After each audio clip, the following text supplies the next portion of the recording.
bugün sizler için yakışıklı oyuncumuz Can Yaman ve güzeller güzeli Demet Özdemir'den muhteşem karelerini sizler için derleyip topladık.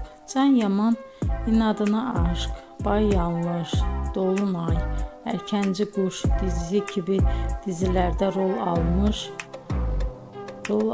arkadaşlar ve herkes tarafından çok beğenilmişti.